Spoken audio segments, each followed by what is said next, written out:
Hey, good morning, folks. This is your girl, Miss J, back with another video.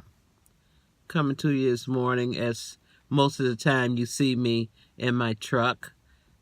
Just got back from running some errands for today. And just want to check in with you guys to see how your morning and your day is going. And if I don't see you in the afternoon, your afternoon and your evening.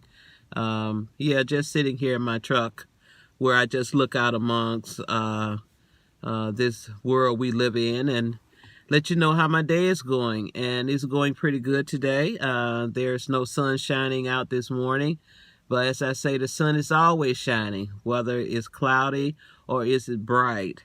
And I was looking at YouTube, and I see that YouTube is blocking a lot of the comments for you younger viewers who blog out here. They're trying to get things situated where, I guess, if you got like a lot of sexual predators and perverts, as I call them, out here who pay a lot of attention to a lot of our young people that are in the world today, and they just want to make sure that no one is out here who's stalking our young viewers who enjoy putting out videos and contents each and every other day on YouTube, which, you know, I congrat YouTube for doing that, which is something that not just on YouTube, in the world in general, period. You know, like I said, we have to look out for our children because we got, you know, peoples out here who will prey on young children. And not just the young, whether they're young or old or middle age or whatever the age might be. We got people who, you know, it's like a 9-to-5 job for them, who prey on young people. So, yeah, I just want to, you know, touch bases on that subject. Excuse me. Seem like I want to spit. But, yeah, I just want to touch bases on that subject and let you know, yeah, watch our children, guys. Watch what they do when they go on a lot of these websites, because the internet is full of people and people out there to hurt you. You know, those people who prefer to hate and hurt instead of love and care about someone. And I just want to say, yeah, watch our children. And I was looking at television the other day about the Mr. Kelly situation, you know, and what's happening with him. And it seems like when God gives you a chance to do better about yourself and some of the things you might have gotten away with, whether it's here on earth or standing in front of a judge or the law, and he gives you a chance to straighten yourself up, and you ignore it, and it's like a slap in the face almost. I don't know no more than what I hear on the news, and no more than what you might hear on the news about what this guy is doing. You know, that he preys on young teenage girls who are kind of naive. You know, you got some mature kids out here for their age, but there are some out here that I think that want to be in that limelight, that want to might become famous or whatever, which is nothing wrong with that. But you got people out here that preys on that. And I guess this is something that I think Yahoo is trying to correct, because, you know, I see a lot of young viewers who dress a certain way. I might do certain things that is not quite appropriate for, you know, a young lady to do, a young teenager, a young child to do. And we have to watch what our children put on YouTube, because, like I say, you know, you got freaks out here, you know, that will harm your child, that will make it seem like the world is so bright, it's so beautiful, we can make this happen for you. And it's only to lure them in to their web, you know, as I might say. And I was, like I said, I was looking at this guy, and this guy has put out so much beautiful music, you know, here in the city, you know, across the world, that people love the music. But you just don't know a person by what he puts out or what she sings or might say until you get behind closed doors. And they're trying to put him in jail, you know, for a long time. And, you know, if he's done this, because, like I say, Well, always, we're innocent till proven guilty. And in this world now, it's guilty before proven innocent. And this should be like a wake-up call, not just for him, for anybody out there who's doing something wrong to someone's child. Because I tell my children, I've told my grandchildren all their lives, about what men's do, whether it's a man or a lady or a loved one, because we have a lot of loved ones right in your family that would take advantage of your children, their family, and will sit and cry and will lie and say, I wouldn't do that to this baby. I wouldn't do this to her or him or whatever. And could look you dead in the eyes and be telling a lie. So this is why I say, when God gives you a chance to straighten yourself up and you kind of throw it back at him like, oh, I don't believe in that. Well, he can make you weep what you sow for doing this. And I think Mr. Kelly, this should be a wake-up call for you, because it should have been a wake-up call at first when it happened years ago, when you were standing in front of the judge for some of the same charges that you're facing now. Some of the same stuff, exactly the same stuff that you're facing now. And not just him, anybody else that's out there that doing something wrong that they know they should be doing, and you still continue to do it because you figure I've gotten away with it, nobody sees me. But there's one person, one being that sees it, that knows it before you even think of doing it. They're watching you. The one person that we have to stand for in judgment someday for all of the sins that we've committed. I'm no better than nobody else. It's just, there are things that I know that I wouldn't do, because why? I love my freedom. I don't want that freedom to be taken away from me so I could be locked up in a cage like an animal and treated like an animal or a dog or whatever, because you didn't use this up here.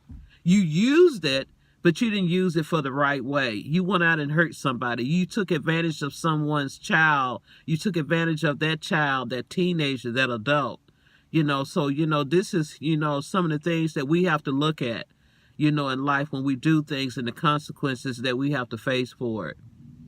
And like I say, I try to, tell my grandkids and my kids will tell you, especially my daughter, all of their lives. I've always told them about their bodies and, what people would do, just, come and tell me, don't keep it. Even though sometimes children are being threatened and say, well, if you tell your parent or whatever, I'm going to kill you, I'm going to hurt your parent.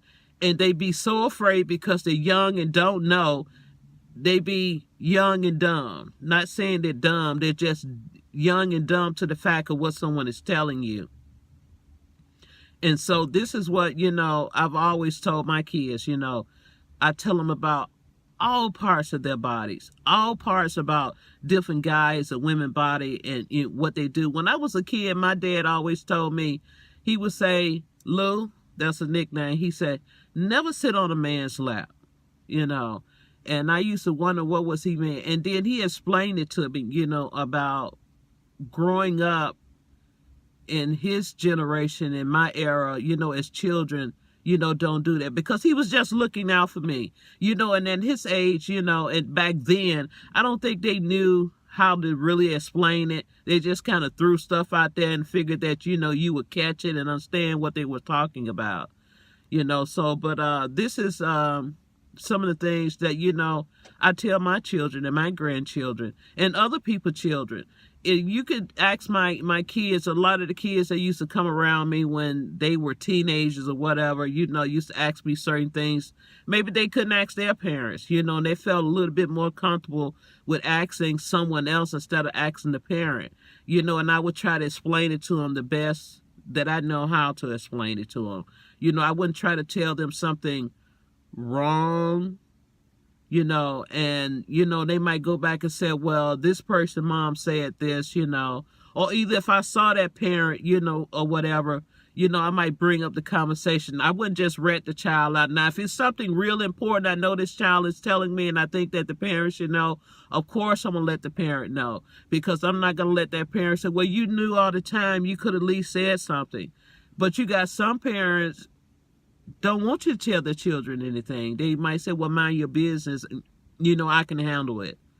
And, but yeah, a lot of the kids used to sit around. I used to always say, and I still say today to a lot of kids that have grown up, I say I have two kids, but I have many children, that might come around that still call me Ma, and say, I remember when we was little, we used to always come over your house and, you used to feed us, and give us crap out of the junk drawer, which a junk drawer I call as my candies and cookies and snacks and stuff like that.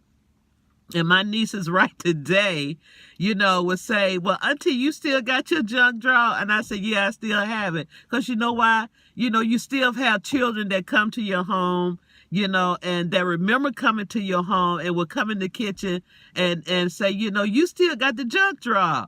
It's just full of everything, not just snacks. It's all types of stuff in there for children who want a treat or something, or, or whatever, that might come over with the grandkids or whatever. And I say, y'all get some snacks or whatever, So this is something, I've done, oh my God, for so many years.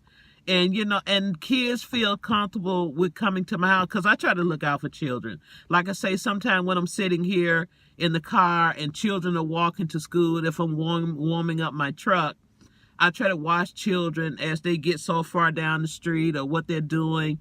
I might not say something to a lot of them. I just watch. Because we have to watch our children. We have to watch our mothers, our brothers, our daughters, our grandmothers, our grandfathers, our fathers. We have to look out for them. People might say, well, that's not my family. That's not true. We all are God's children. We all are family. We all are connected some type of way on this planet that He has created for us. And if we realize that we're all family and start looking out for each other instead of fighting against each other, instead of what, this is mine, I don't want you to have no part of it. I think the world will be a better place, almost a better place, because a lot of the hate that's on this planet right now will probably disappear, and a lot of all the God's love that He's giving us to share with each other, we can share with each other and spread it all across this world. And I just, want to sit here because I know I haven't been on in a few days. And, like I say, sometimes you get a little lazy and you don't want to vlog. But never think that Miss J is not thinking about her folks, her family, her peeps. Because that's what you are to me all across this world. Even if I don't know you, sometimes just a smile and a wave at someone, just being polite and letting people know that sometimes they do care, So, but this is Miss J, and I just want to holler at you guys for today, and I hope that you guys have a wonderful and blessed day, that you be safe going home. You watch out for your children and your loved ones. And I will talk back with you guys. Probably won't be today. Depending on how I feel, I might do another one. But if not, I won't be gone away too soon. And I'll talk to you folks in a little while. So have a blessed day, guys. Bye.